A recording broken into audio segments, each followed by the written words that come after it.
What's good, y'all? It's Just for Kicks 212 here. Just for Kicks 212. And right now I'm doing a sneaker review. As of right now, I got a contest going on Twitter. Check me out at Just for Kicks 212. All you gotta do is follow me and retweet something I say. And you gotta be one of my first 100 followers, and I will be giving away a free pair of shoes. If you want more details, just check me out at Twitter at Just for Kicks 212. And let me get into the sneaker review. This sneaker review, if you remember, it came out in 2004, November 6th, was the first colorway that dropped. Only 3 colorways dropped in general release in high tops, and only 2 came out in low tops for general release. All the rest were limited. If you see my man LeBron behind me, you know it's going to be a LeBron shoe. And pretty much there's a lot of firsts for the shoe. I'll go through the signature detailing first.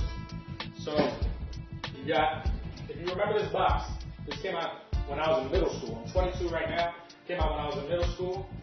LeBron was 20 when he wore this shoe, and it is the Zoom LeBron II. Pretty much, if you remember correctly, this is the first time LeBron had his own box. This is the first time LeBron had his name on the box. So, I mean, it was a big thing for him. These are a size 9. I'm a size 11. Again, these might go. You know what I mean? You never know what might go when I give away on Twitter. But the style code is 309378. Color code 011. It says black, white, metal, silver, varsity red. Very, very nice shoe. If you remember, November 6, 2004. Set the shoe up. All right, and here it goes. LeBron 2. Zoom LeBron 2. I only have one issue with the shoe because I have another pair in the past. I actually took these apart. Nike said these were full-length double stack Zoom. What they mean when they say double stack Zoom is that it's at its maximum capacity, the Zoom bag. Zoom bags don't get any bigger than 15 millimeters. So pretty much when they say Zoom, it's not 2 Zoom units in here. It's 1 Zoom unit at the biggest it can be, which is 15 millimeters. The issue I had with that, I used to think it was double stack, like double on top of each other, but it didn't make sense when you think about it. That's why I opened it up. So that blew my mind. Pause. And then this is a full-length Zoom, people. If you don't believe me, take the shoe apart yourself and you'll find out. This is not full-length Zoom. Maybe LeBron's shoe was full-length Zoom, but this shoe was not full-length Zoom. It was a full volume maximum size heel bag. So pretty much from here to here, 15 millimeters big. So that's about like that. Alright?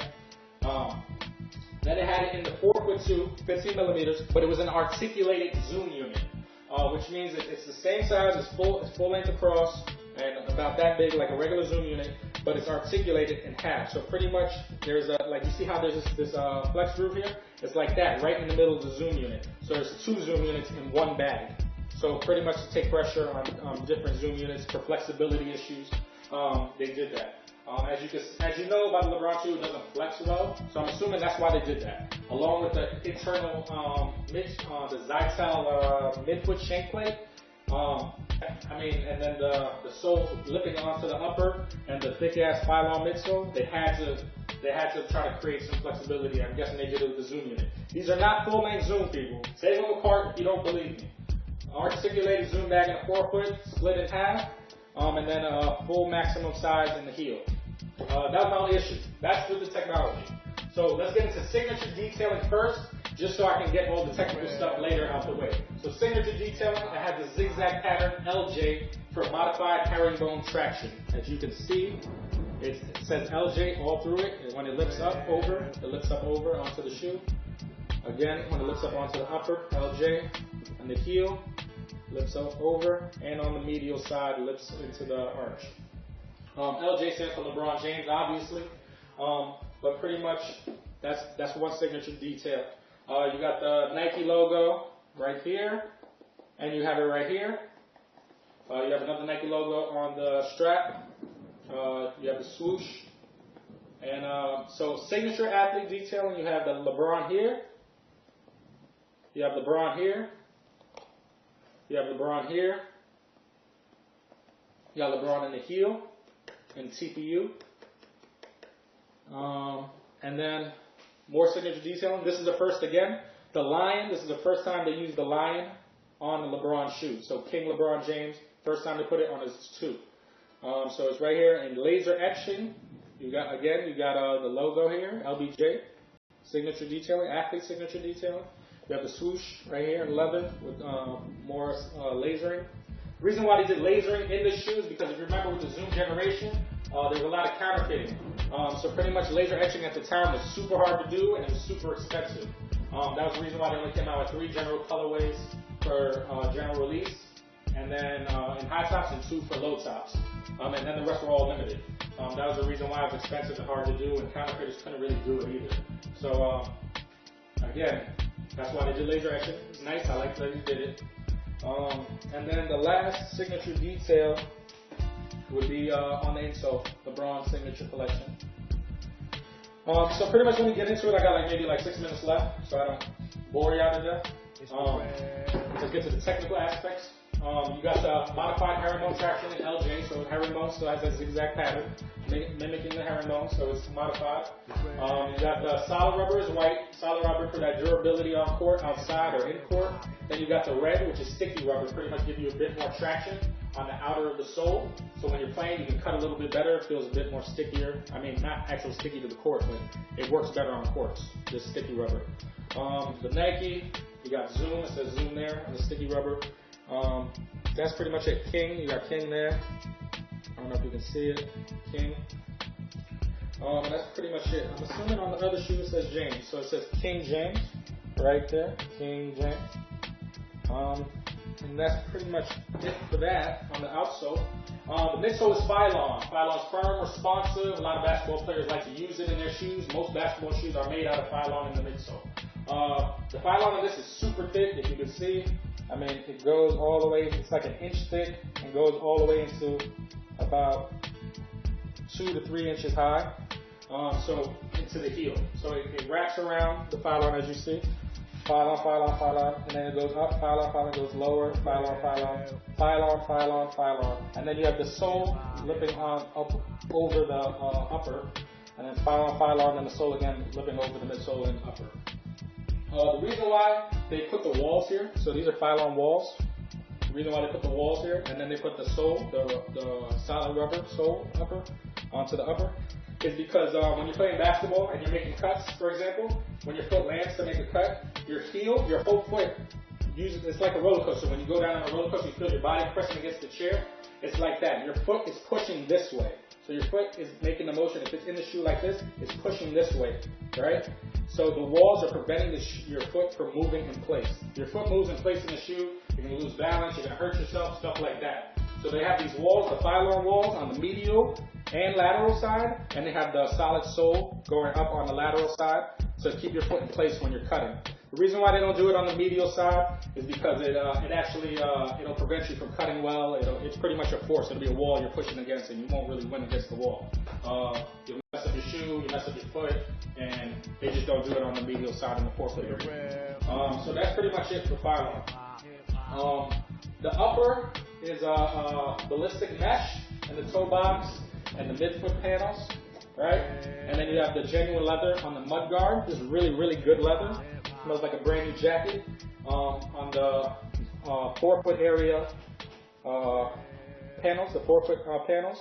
And then you have leather in the heel over the internal heel counter for lockdown. So along with the walls and the internal shank plate, it's called the Outsole midfoot shank plate. That's the first time they ever used it in the LeBron line. The only time they ever use it. Pretty much a fancy plastic. It's kind of like TPU. It's actually placed above the midsole. So pretty much you don't see it. It's not visible. Even when I took apart my shoe and saw the Zoom bag, it was still, you couldn't see it because it's above in the midsole. It's like that big right in this area. To give you lateral stability and stop torsional rigidity. Stop that twisting and torquing motion of your shoes. So you got the shank plate in there, along with the walls to prevent all that. The midfoot panels for lockdown, the internal heel counter for a heel lockdown with the walls, stop your heel from actually moving completely. And then you got the ankle strap, the leather ankle strap for actual ankle support. This ankle strap says Nike, that one says swoosh. And that's pretty much it for the upper. So the ballistic mesh is real durable and breathable. They They took the genuine leather and only put it in certain places for lockdown. This is more durable than this actual mesh that actually it'll conform with your foot, while this will just keep you locked down. So they only put it in the places you need it. Reduce weight by just putting mesh. Here's the laser version, just without the strap. Now the tongue is buttery leather. The tongue is real buttery, feels real nice. It's different leather than this, but it feels way nicer. It's perforated for breathability, just like the heel tab is perforated leather. You have the Nike swoosh with laser etching. You have external and internal speed lacing. So pretty much here with CPU is the external speed lacing system with the leather overlays. Then the internal lacing system, internal speed lacing system. Then you have 2 eye stays right here. Pretty much it keeps the cone of your foot comfortable with this soft leather and the round laces. Doesn't irritate the top of your foot, the cone of your foot. The collar package is Spear. So Spear, they don't use it anymore in Nike. Nike Spear is ancient. They use dry fit now in Nike shoes. So you have the Spear technology, which is polyurethane and nylon. I mean, it feels real good. The only issue with Spear was it gets dirty real quick, and it's not that durable. But since there's no perforations or ballistic mesh in the heel, they had to use Nike Spear for moisture management. So that's pretty much it. The insole, again, was made out of polyurethane, which is fucking crazy. They don't do that no more. They use Ava or Ortholite or double Ortholite. But this is polyurethane. As you can see, it's yellowing. It's real thick. The reason why they don't use polyurethane too much is real heavy, but it's real durable, but it's real dense. So that's pretty much it for the LeBron II. If you have any questions about performance or quality or anything, or even with the Zoom shit I said, just check out my Twitter at JustForKicks212. I have answers for there. I have answers there. If you have any questions, just leave them down in the comment box. Love, hate, concerns, feedback, just leave it down in the comment box. Subscribe to my feed and my channel, JustForKicks212. Follow me on Twitter for the contest at JustForKicks212. Thank you for following. This is the LeBron II, Zoom LeBron II, and I hope you enjoy my review.